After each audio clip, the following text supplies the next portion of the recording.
मैं लिख के देने को तैयार हूं जी कि अगर आज वाली क्लास पूरे इंटरनेट पे कहीं मिल जाए तो मैं वीडियोस बनाना बंद कर दूंगा, मैं क्लास रिकॉर्ड करना बंद कर दूंगा।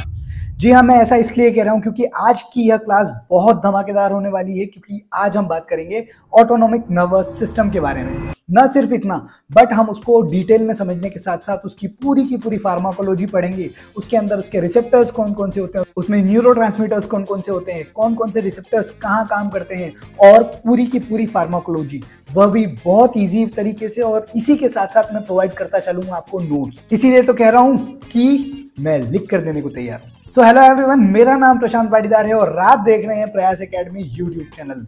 दोस्तों, अगर आप हमारे इस चैनल पर नए हैं तो प्लीज चैनल को सब्सक्राइब जरूर करें और अपने दोस्तों के साथ भी शेयर करें। लेकिन कब? वीडियो देखने के बाद। अगर कंटेंट अच्छा लगे, अगर वीडियो इंफॉर्मेटिव लगे, तभी शेयर करना। चलो बिना आपका समय गवाए शुरू करते हैं आज की हमारी क्लास। तो शुरुआत करते हैं, क्या होता है autonomic nervous system. Autonomic nervous system हमारे नर्वस सिस्टम का वह हिस्सा होता है जो कि हमारी बॉडी के इनवॉलेंटरी फंक्शंस को कंट्रोल और रेगुलेट करता है। इनवॉलेंटरी फंक्शंस वह होते हैं जिसे हम अपनी इच्छा से कंट्रोल नहीं कर सकते हैं। फॉर एग्जांपल, हमारी हार्ट रेट, ब्लड प्रेशर हुआ, रेस्पिरेशन हुआ, डाइजेशन हुआ, तो ये सारी एक्टिविटीज होती है इनवॉलेंटरी एक्टिविटीज, जिसको कंट्रोल और रेगुलेट करता है हमारा ऑटोनोमिक नर्वस सिस्टम। अब हम बात करते हैं divisions of autonomic nervous system. दोस्तों, ऑटोनोमिक नर्वस सिस्टम को दो मेन हिस्सों में बांटा गया है। एक होता है सिंपैथेटिक नर्वस सिस्टम और एक होता है पैरासिम्पैथेटिक नर्वस सिस्टम। दोस्तों, सिंपैथेटिक को हम फाइट और फ्लाइट भी कहते हैं, वहीं पैरासिम्पैथेटिक को रेस्ट एंड डाइजेस्ट भी कहते हैं। अब आगे बढ़ने से पहले मैं बात करना चाह रहा हूँ न्यूरोट्रांसमीटर्स के बारे में। न्यूरोट्रांसमीटर्स हमारे ब्रेन के अंदर मौजूद वह केमिकल्स होते हैं जो कि कोई मैसेज या फिर कोई सिग्नल लेकर के जाते हैं। अगर हम एएनएस के न्यूरोट्रांसमीटर्स की बात करें तो यहाँ दो टाइप के न्यूरोट्रांसमीटर्स होते हैं। पहले होते हैं एसिटाइल कोलिन, जिसे हम एसीएच न्यूरोट्रांसमीटर्स कहते हैं, और दूसरा होता है नोरेपिनेफ्रिन और एपिनेफ्रिन। अब एसिटाइल कोलिन को हम कोलिनर्जिक सिस्टम में प्राइमरी न्यूरोट्रांसमीटर्स मानते हैं, वहीं नोरेपिनेफ्रिन और एपिनेफ्रिन को हम एड्रेनर्जिक सिस्टम के प्राइमरी न्यूरोट्रांसमीटर्स मानते हैं। तो दो सिस्टम तो हमको समझ में आ रहे हैं कि एक कोलिनर्जिक सिस्टम है भैया और एक होता है एड्रेनर्जिक सिस्टम। तो उसी हिसाब से रिसेप्टर्स भी हम पढ़ेंगे दो टाइप के। एक रिसेप्टर्स होते हैं कोलिनर्जिक रिसेप्टर्स और एक होते हैं एड्रेनर्जिक रिसेप्टर्स। दोस्तों, कोलिनर्जिक रिसेप्टर्स नाम से क्लियर हो रहा है जो कि एक्टिव हो रहे हैं एसिटाइल कोलिन से, वहीं एड्रेनर्जिक रिसेप्टर्स एक्टिव हो रहे हैं नॉरएपिनेफ्रिन या फिर एपिनेफ्रिन से। तो चलिए शुरुआत करते हैं हम कोलिनर्जिक रिसेप्टर्स से। दोस्तों, कोलिनर्जिक रिसेप्टर्स जो कि एसिटाइल कोलिन से एक्टिवेट हो रहे हैं, उसके अंदर भी हम दो टाइप के रिसेप्टर्स पढ़ते हैं। एक होता है मस्कैरेनिक रिसेप्टर्स, जिसमें M1, M2, M3, M4 और M5 पढ़ते हैं, और दूसरे होते हैं निकोटिनिक रिसेप्टर्स, जिसके अंदर NN जो कि न्यूरोनल को रिप्रेजेंट करता है और NM जो कि मसल टाइप को रिप्रेजेंट करता है। तो कोलिनर्जिक के अंदर दो हो गए, एक मस्कैरेनिक और एक निकोटिनिक रिसेप्टर्स। दोस्तों, अब हम बात करते हैं इफेक्ट्स ऑफ मस्कैरेनिक रिसेप्टर्स। अब ये मस्कैरेनिक रिसेप्टर्स का कहाँ पर इफेक्ट होता है, इसके अंदर मेजरली हम पढ़ते हैं M1, M2 और M3।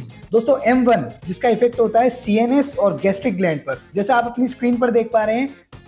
M1 जो है वह मेमोरी और गैस्ट्रिक एसिड सीक्रेशन को बढ़ाता है, वहीं M2 जो है वह हमारे हार्ट पर काम करता है, जो कि हार्ट रेट और कार्डियक आउटपुट को कम करता है, और M3 जिसे हम ग्लैंड्स और स्मूथ मसल्स पर काम करते हुए देखते हैं। अब इसका काम होता है सलाइवेशन, लैक्रिमेशन, यूरिनेशन और डाइजेशन को बढ़ाना।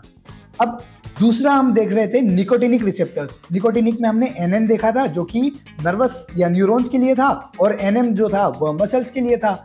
NM का मतलब होता है न्यूरोमस्कुलर जंक्शंस। अब ये जो NN है वह स्टिमुलेट करता है ANS और CNS को, यानी ऑटोनोमिक नर्वस सिस्टम और सेंट्रल नर्वस सिस्टम को स्टिमुलेट करने का काम कौन कर रहा है? NN nicotinic receptors. वहीं NM जो है वह स्केलेटल मसल्स के कॉन्ट्रैक्शन को करवाता है। अब अभी तक हमने देखा था एक रिसेप्टर्स जिसे हम कोलिनर्जिक रिसेप्टर्स कह रहे थे। अब हम देखेंगे एड्रेनर्जिक रिसेप्टर्स, जो कि एक्टिव हो रहा था एपिनेफ्रिन और नॉरएपिनेफ्रिन से। दोस्तों, जैसा हमने प्रीवियस कोलिनर्जिक रिसेप्टर्स में देखा था, उसमें भी दो सब टाइप्स थे, वैसा कि वैसे हमारे एड्रेनर्जिक रिसेप्टर्स में भी दो सब टाइप्स हैं। पहला होता है अल्फा रिसेप्टर्स, जिसमें अल्फा 1 और अल्फा 2 पढ़ेंगे, और बीटा रिसेप्टर्स जिसमें हम बीटा 1, बीटा 2 और बीटा 3 रिसेप्टर्स पढ़ेंगे। अब एक छोटा सा निमोनिक है जिसको याद रखने के लिए: A1 contract, A2 control, B1 beat, B2 breath and B3 burns. इसको आप 2-3 बार रिपीट करेंगे, आपको याद हो जाएगा। दोस्तों, अब ये अल्फा रिसेप्टर्स के क्या क्या इफेक्ट होते हैं?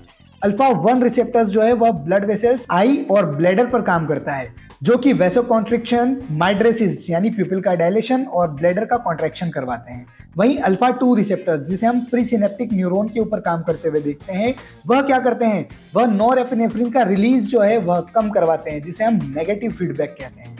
वहीं चलिए हम बात कर लेते हैं बीटा रिसेप्टर्स की। बीटा रिसेप्टर्स जिसमें हम B1, B2 और B3 पढ़ते हैं। B1 जो है वह कहाँ काम कर रहा था, हमारे हार्ट और हमारी किडनी पर। अब B1 जो रिसेप्टर्स है वह क्या करते हैं, हार्ट रेट को बढ़ा देते हैं, ब्लड प्रेशर और रेनिन का सिक्रीशन करवाते हैं। वहीं B2 जो है वह लंग्स, लिवर, यूट्रस और स्केलेटल मसल पर काम करता है और वहां पर क्या क्या एक्शन दिखाते हैं, ब्रोंकोडाइलेशन करवाते हैं, ग्लूकोज का रिलीज करवाते हैं और यूटेराइन रिलैक्सेशन करवाते हैं। मेरे दोस्त, किसी भी कॉम्पिटिटिव एग्जाम में अगर पूछ लिया जाए बीटा 2 रिसेप्टर्स किन किन ऑर्गन्स को टारगेट करता है, तो आपको पता होना चाहिए कि ये हमारे लंग्स को, हमारे लीवर को, हमारे यूट्रस को और स्केलेटल मसल को टारगेट करते हैं। और इनमें क्या क्या करवाते हैं, ब्रोंकोडाइलेशन, ग्लूकोज रिलीज और यूटेराइन रिलैक्सेशन करवाते हैं। वहीं B3 या फिर बीटा 3 रिसेप्टर्स जो है वह हमारी एडिपोज टिश्यूज को टारगेट करती हैं और इस पे करवाती हैं लिपोलाइसिस। अब ये लिपोलाइसिस क्या होता है, लिपोलाइसिस का मतलब होता है फैट का ब्रेकडाउन। अब आपसे कहीं घुमा फिर अगर पूछ लिया जाए कि लिपोलिसिस करने वाला रिसेप्टर कौन सा है, तो आपको बताना है सिंपली बीटा 3 रिसेप्टर्स या बीटा रिसेप्टर्स और उसके अंदर बीटा 3 वाला, जो काम करता है एडिपोज टिश्यूज पे जाकर। और हमको पता है कि एडिपोज टिश्यूज के अंदर ही हमारा फैट स्टोर होता है, जिसे हम लिपिड्स भी कहते हैं, और लिपिड्स का टूटना ही कहलाता है लिपोलिसिस। दोस्तों, अभी तक हमारी क्लास में बने रहे हो ना, तो चलो आप सब्सक्राइब बटन भी दबा ही दो। और अब हम शुरू करते हैं इसका फार्माकोलॉजिकल वाला पार्ट। अभी तक हमने देखा था इसका स्ट्रक्चर कैसा है, इसके अंदर रिसेप्टर्स कौन से हैं और इसके न्यूरोट्रांसमीटर्स कौन कौन से हैं और यह कहाँ पर अपना इफेक्ट शो कर रहे हैं। अब हम देखेंगे फार्माकोलॉजी। दोस्तों, इसके अंदर हम इन 4 टाइप की ड्रग्स को पढ़ते हैं, 4 क्लासिफिकेशंस पढ़ते हैं। पहला है कोलिनर्जिक ड्रग्स, जिसे हम पैरासिम्पेथोमिमेटिक्स कहते हैं, और दूसरा होता है एंटी कोलिनर्जिक ड्रग्स, जो कि पैरासिम्पेथोलाइटिक्स कहलाती है, और तीसरी होती है एड्रिनर्जिक ड्रग्स, जिसे हम सिम्पेथोमिमेटिक्स कहते हैं, और चौथी होती है एड्रिनर्जिक ब्लॉकर्स, जिसे हम सिम्पेथोलाइटिक्स कहते हैं। तो दोस्तों, यह 4 टाइप के मेन ड्रग क्लासिफिकेशन हम अभी पढ़ने वाले हैं। तो शुरुआत करेंगे हम कोलिनर्जिक ड्रग्स से। यह ड्रग्स वह ड्रग्स होती हैं जो कि एसिटाइल कोलिन के इफेक्ट को मिमिक करती है या उनको बढ़ाती है। मिमिक मतलब कॉपी करना, ठीक है, मिमिक्री, ठीक है। तो कोलिनर्जिक ड्रग्स वह ड्रग्स हैं जो कि एसिटाइल कोलिन के इफेक्ट को मिमिक या इनहेंस करती है, यानी उनकी मिमिक्री कर रही है, उनको बढ़ा रही है। अब इसके अंदर भी हम देखते हैं डायरेक्ट एक्टिंग या इनडायरेक्ट एक्टिंग। ऐसी डायरेक्ट एक्टिंग ड्रग्स जो कि सीधी जाकर अपना असर कर रही है, उसमें शामिल है पिलोकार्पिन, जो कि ग्लूकोमा के ट्रीटमेंट में फर्स्ट ड्रग ऑफ चॉइस मानी जाती है। और दूसरी डायरेक्ट एक्टिंग कोलिनर्जिक ड्रग होती है बिथानेकोल, जो कि यूरिनरी रिटेंशन और पैरालाइटिक इलियस के ट्रीटमेंट के लिए दी जाती है। अब हम बात करते हैं इनडायरेक्ट एक्टिंग कोलिनर्जिक एगोनिस्ट की। अब इसके अंदर शामिल है नियोस्टिग्माइन, फिजियोस्टिग्माइन, पाइरिडोस्टिग्माइन, जो कि मैस्थेनिया ग्रेविस के ट्रीटमेंट के लिए यूज की जाने वाली ड्रग है। याद रखना, माइस्थेनिया ग्रेविस का ट्रीटमेंट, उसके अंदर सबसे फर्स्ट ड्रग ऑफ चॉइस है नियोस्टिग्माइन या फिर फिजियोस्टिग्माइन। याद रखिएगा, कभी भी किसी भी कॉम्पिटिटिव एग्जाम में यह पूछा जा सकता है। और इसके अलावा शामिल है डोनजेपिल, रिवास्टिग्माइन, जो कि अल्जाइमर्स डिसीज के ट्रीटमेंट के लिए ड्रग ऑफ चॉइस मानी जाती है। अल्जाइमर्स डिसीज के ट्रीटमेंट के लिए कौन सी, डोनजेपिल और रिवास्टिग्माइन। आगे वाली वीडियोस में हम बात करने वाले हैं इन सभी डिसीज को और डिटेल में, तो बने रहिए हमारे साथ।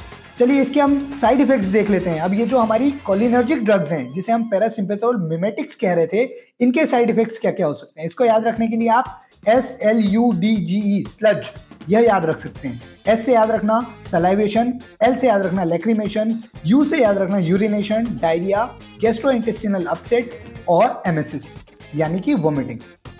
तो यह कुछ इसके साइड इफेक्ट्स हो गए जो हमको देखने को मिल सकते हैं। अब हम बात करते हैं एंटी कोलिनर्जिक ड्रग्स, जिसे हम पैरासिम्पेथोलाइटिक्स कह रहे थे। ड्रग्स जो कि एसिटाइल कोलिन के इफेक्ट को ब्लॉक कर देती हैं। लाइटिक्स यानी तोड़ना या ब्लॉक कर देना, याद रखना। तो ऐसी ड्रग जो कि एसिटाइल कोलिन के इफेक्ट को ब्लॉक कर रही हैं, उन्हें हम एंटी कोलिनर्जिक ड्रग्स कहते हैं। इसके एग्जांपल्स हैं एट्रोपिन, जो कि ब्रेडिकार्डिया करवाती है और प्यूपिल डायलेशन करवाती है, जिसे हम माइड्रेसिस कहते हैं। स्कोपोलामाइन, जो कि मोशन सिकनेस को प्रिवेंट करने के लिए दी जाती है। इप्राट्रोपियम, टायोट्रोपियम, जो कि सीओपीडी और अस्थमा के ट्रीटमेंट के लिए ड्रग ऑफ चॉइस मानी जाती हैं। एट्रोपिन, स्कोपोलामाइन और इप्राट्रोपियम, यह तीनों एग्जाम्पल्स थे एंटीकोलिनर्जिक ड्रग्स के। अब इसके साइड इफेक्ट्स क्या क्या हैं, इनको याद रखने के लिए एक छोटी सी ट्रिक है। ड्राई एज अ बोन यानी हड्डी की तरह सूखा, रेड एज अ बीट यानी कि बीट की तरह रेड, और मैड एज ए हैटर नफरत करने वाले की तरह पागल, यानी ड्राई माउथ, फ्लशिंग और कंफ्यूजन। तो इसके 3 साइड इफेक्ट हैं, ड्राई माउथ, फ्लशिंग और कंफ्यूजन, याद रखना। चलिए अब हम बात करेंगे एड्रेनर्जिक ड्रग्स की, जिसे हम पैरासिम्पैथोमिमेटिक्स भी कहते हैं। ड्रग्स जो कि एड्रेनर्जिक सिस्टम को एक्टिवेट करती हैं, जिसमें अल्फा एगोनिस्ट शामिल है। अब अल्फा एगोनिस्ट के अंदर हम देखते हैं फिनेलेफ्रिन, जिसे अल्फा 1 एगोनिस्ट कहते हैं, जो कि वैसोकॉन्स्ट्रिक्शन करवाता है और नेजल डीकंजेस्टेंट की तरह एक्ट करता है। और क्लोनिडीन, जो अल्फा 2 एगोनिस्ट माना जाता है, जो कि हाइपरटेंशन के ट्रीटमेंट के लिए ड्रग ऑफ चॉइस मानी जाती है। अब इसके अंदर हम देख रहे थे बीटा एगोनिस्ट, अभी तक अल्फा एगोनिस्ट देखा था, अब बीटा एगोनिस्ट में हम देखेंगे डोब्यूटामाइन, जो कि बीटा 1 एगोनिस्ट है, जो कार्डियक सपोर्ट करती है हार्ट फेलियर के टाइम पे। तो याद रखना, डोब्यूटामाइन जो है वह बीटा 1 एगोनिस्ट ड्रग है, जो कि कार्डियक सपोर्ट करती है हार्ट फेलियर के टाइम पे। और दूसरी है साल्ब्यूटामोल, जिसे हम बीटा 2 एगोनिस्ट कहते हैं, और अस्थमा के ट्रीटमेंट में ड्रग ऑफ चॉइस मानी जाती है साल्ब्यूटामोल। तो याद रखना, साल्ब्यूटामोल को हम आगे चल करके ब्रोंकोडायलेटर्स में भी पढ़ने वाले हैं, जो कि हमारे अस्थमा के ट्रीटमेंट के लिए ड्रग ऑफ चॉइस मानी जाती हैं। अब इसके साइड इफेक्ट्स क्या क्या हो सकते हैं दोस्तों? हाइपरटेंशन हो सकता है, टेकिकार्डिया हो सकता है, या फिर ट्रेमर्स हो सकते हैं। अब 4th नंबर की जो ड्रग क्लासिफिकेशन है वह है हमारी एड्रेनर्जिक ब्लॉकर्स, जिसे हम सिम्पैथोलाइटिक्स भी कहते हैं, यानी ड्रग्स जो कि एड्रेनर्जिक रिसेप्टर्स को ब्लॉक कर देती हैं। अब इसके अंदर भी हम अल्फा ब्लॉकर्स पढ़ेंगे और बीटा ब्लॉकर्स पढ़ेंगे।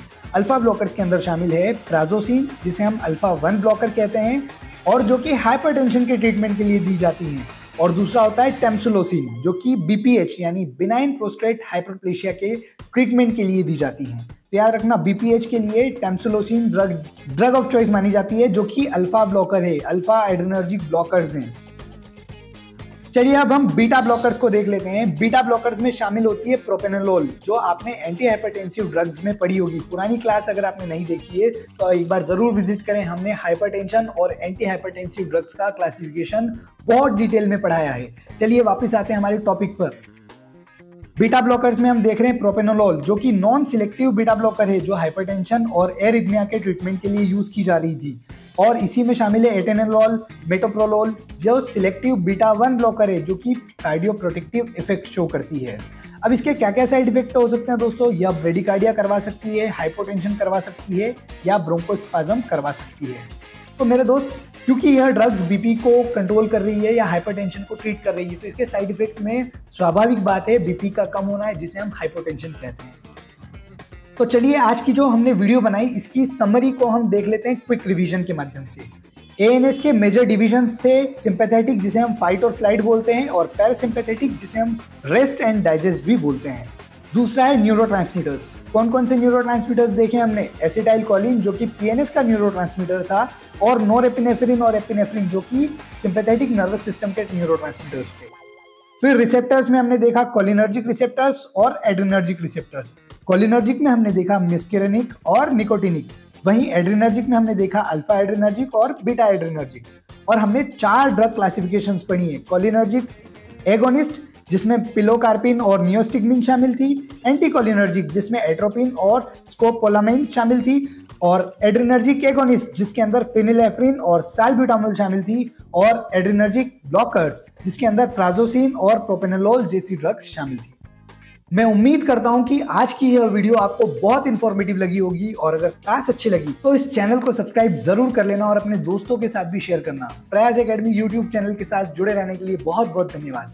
दोस्तों, अगर आप शॉर्ट वीडियोस में दिलचस्पी रखते हैं और साइंस और फन फैक्ट्स को इजीली पढ़ना चाहते हैं, तो आप हमारा एक और नया चैनल है टीपीएस द पढ़ाई शो, जिसकी लिंक मैं डिस्क्रिप्शन में दे दूंगा, आप उसे भी सब्सक्राइब कर सकते हैं, जहां पर हम डेली शॉर्ट वीडियोस को अपलोड करते हैं। आप हमारे सोशल मीडिया हैंडल जैसे इंस्टाग्राम पर आप प्रशांत पाटीदार सर्च करेंगे, वहां भी हम डेली रील्स अपलोड करते हैं और अपनी वीडियोस के अंदर लोगों को वैल्यू और नॉलेज प्रोवाइड करने का काम करते हैं। आई होप आपको हमारा काम पसंद आ रहा है, और अगर अच्छा लग रहा है तो keep supporting us. I will see you in the next video. Till that, stay healthy, जय हिंद, स्टे एजुकेटेड।